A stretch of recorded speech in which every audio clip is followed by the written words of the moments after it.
दोस्तों, आखिर इंसान का सदियों पुराना नामुमकिन सा अमर होने का सपना अब सच होने वाला है। इंसान की हमेशा से ही अमर होने की इच्छा रही है और इंसान की यही इच्छा पूरी करने जा रही है एलन मस्क की कंपनी न्यूरालिंक। जी हाँ दोस्तों, ये सुनने में अभी भी नामुमकिन सा लगता है, लेकिन न्यूरालिंक एक ऐसा डिवाइस बनाने जा रही है जिसके इस्तेमाल के बाद इंसान हमेशा के लिए अमर हो सकता है। दोस्तों, ये एक छोटा सा डिवाइस होगा जो इंसान के ब्रेन में इम्प्लांट किया जाएगा एंड ब्रेन में इम्प्लांट होने के बाद ये डिवाइस न्यूरॉन्स के साथ कांटेक्ट करके उस इंसान की टोटल मेमोरी, बिहेवियर एंड उसकी सोच, इस सबको रिकॉर्ड करेगा एंड रिकॉर्ड करने के बाद ये सारा डेटा अपने अंदर लगी एक मेमोरी कार्ड में स्टोर करता रहेगा। एंड जब उस इंसान की मौत हो जाएगी तब ये डिवाइस उसके ब्रेन से निकाल लिया जाएगा। एंड अब ये सिर्फ एक डिवाइस नहीं होगा, ये उस इंसान का पूरा व्यक्तित्व होगा, क्योंकि अब इस डिवाइस के अंदर उस इंसान की पूरी ज़िंदगी की एक एक सेकंड की यादें मौजूद हैं, या हम कहें एक एक सेकंड की इन्फॉर्मेशन मौजूद होगी। अब यही डिवाइस जब किसी दूसरे इंसान के ब्रेन में लगाया जाएगा तो वो इंसान जिसकी इस डिवाइस में यादें मौजूद हैं दोबारा जीवित हो उठेगा एक नई बॉडी के अंदर, उन्हीं पुरानी यादों के साथ। एंड उसको ऐसा लगेगा कि उसकी बॉडी बदल गई है, बाकी व्यक्तित्व वही है। अब यहाँ एक पॉइंट समझना बहुत ज़रूरी है कि बॉडी बदल जाने के बाद भी हम उस इंसान को जीवित कैसे मान रहे हैं पुरानी यादों के बेस पर। तो देखिए, इंसान का व्यक्तित्व या उसका अस्तित्व ही उसकी मेमोरी होती है, उसकी बॉडी नहीं। चलिए इसको इस तरह से समझते हैं कि अगर आज हमारी मेमोरी इरेज कर दी जाए तो अब हम ना किसी को जानते होंगे, ना किसी को पहचानते होंगे, एंड हमने पूरी ज़िंदगी में अपने जो कुछ भी सीखा है हम वो सब कुछ भूल चुके होंगे। तो मतलब हम अपना व्यक्तित्व ही खो चुके होंगे। चलिए अब इसको थोड़ा और आसान तरीके से समझते हैं। सपोज़ आपसे कोई पूछता है कि आप कौन हो, तो आप उसको क्या आंसर देते हो?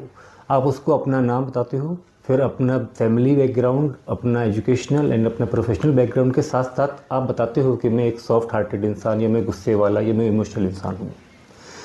आप उसको उस टाइम का कुछ भी नहीं बताते हो जिस टाइम आपसे वो क्वेश्चन किया जा रहा है। आप उसको जो कुछ भी बता रहे हो वो आप जो पास्ट में बीत चुका है वो बता रहे हो। अब जो पास्ट में बीत चुका है वो कहाँ है? वो आपकी मेमोरी में है, जिसके बेस पे आप उसको वो बता रहे हो। अब सपोज़ कीजिए आपकी मेमोरी जस्ट अभी अभी इरेज की गई है। अब आपसे कोई सेम क्वेश्चन पूछता है कि आप कौन हो, तो अब क्या आप उसको कुछ बता पाओगे? नहीं, आप उसे कुछ नहीं बता पाओगे। इनफैक्ट अब आप उसको अपना नाम तक नहीं बता पाओगे, जबकि आपके शरीर के साथ कुछ नहीं किया गया है, सिर्फ आपकी मेमोरी को डिलीट किया गया है। एंड आपकी मेमोरी के डिलीट होने से आपका व्यक्तित्व, आपका अस्तित्व ही डिलीट हो गया है। तो दोस्तों, इससे एक बात क्लियर होती है कि हमारी मेमोरी ही हमारा अस्तित्व है, हमारा शरीर नहीं। अगर हमारी मेमोरी मिटती है तो उसके साथ ही हमारा अस्तित्व भी मिट जाता है, भले ही हमारा शरीर ज़िंदा हो। लेकिन अगर हमारी मेमोरी महफूज है तो हमारा अस्तित्व, हमारा व्यक्तित्व ज़िंदा है, भले ही हमारा शरीर मर जाए। और यही काम करेगा एलन मस्क की कंपनी न्यूरालिंक का ये डिवाइस।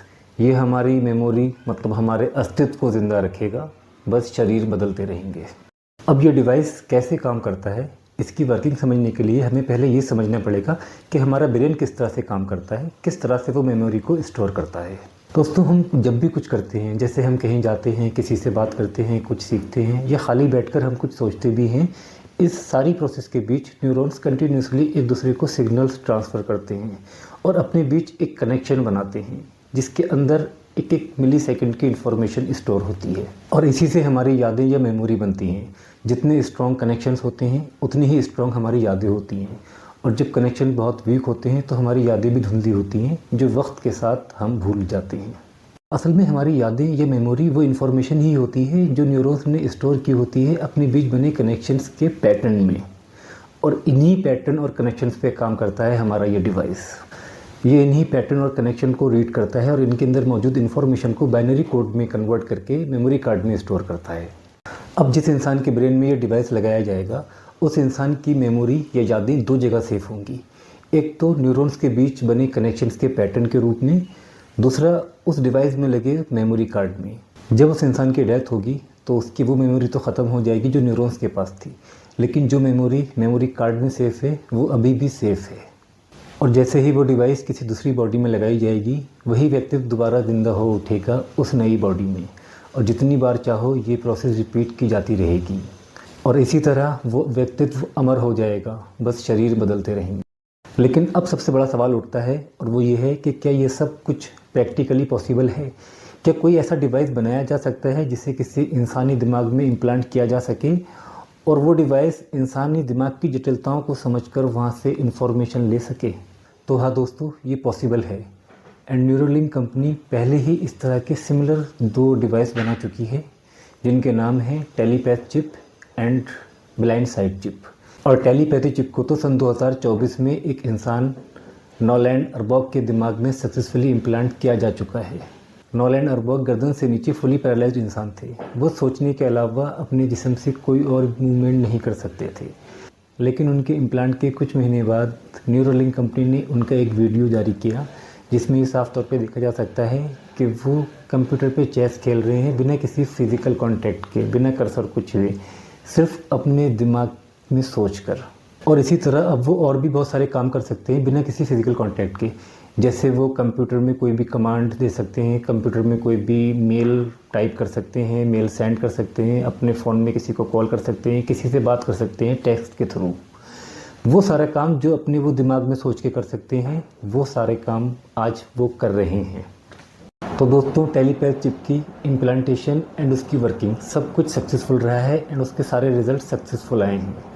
दोस्तों, यहाँ एक बात गौर करने वाली ये है कि टेलीपैथ चिप और हमारा डिवाइस जिसकी हम बात कर रहे हैं, इन दोनों की वर्किंग एंड इम्प्लीमेंटेशन बिल्कुल सेम है। हाँ, इनकी बनावट में एक कंपोनेंट का डिफरेंस है।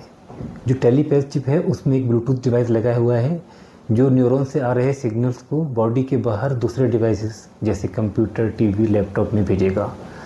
और जो हमारा डिवाइस है उसमें उस ब्लूटूथ कंपोनेंट की जगह एक मेमोरी कार्ड लगा होगा जो न्यूरॉन से आ रही इन्फॉर्मेशन को वहाँ स्टोर करेगा। इसके अलावा इन दोनों की वर्किंग बिल्कुल सेम है।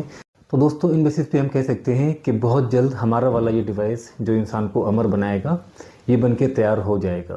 प्रोजेक्ट के कुछ बहुत ही ख़तरनाक पहलू हैं एंड इसी वजह से आज तक कभी एलन मस्क या न्यूरोलिंक कंपनी ने इस प्रोजेक्ट या इस डिवाइस के बारे में कोई भी ऑफिशियल स्टेटमेंट नहीं दिया है। लेकिन एलन मस्क अक्सर इंटरव्यूज़ और प्रेस कॉन्फ्रेंस में जिक्र करते हैं डिजिटल इमोर्टेंस का, और जब भी वो जिक्र करते हैं डिजिटल इमोर्टेंस का तो उनका मतलब इसी डिवाइस से होता है। एंड बाकी दोस्तों, अगर आप चाहते हैं कि मैं कुछ डेंजरस पहलू हैं उन पे एक वीडियो बनाऊं तो प्लीज़ मेरे चैनल को सब्सक्राइब कीजिए।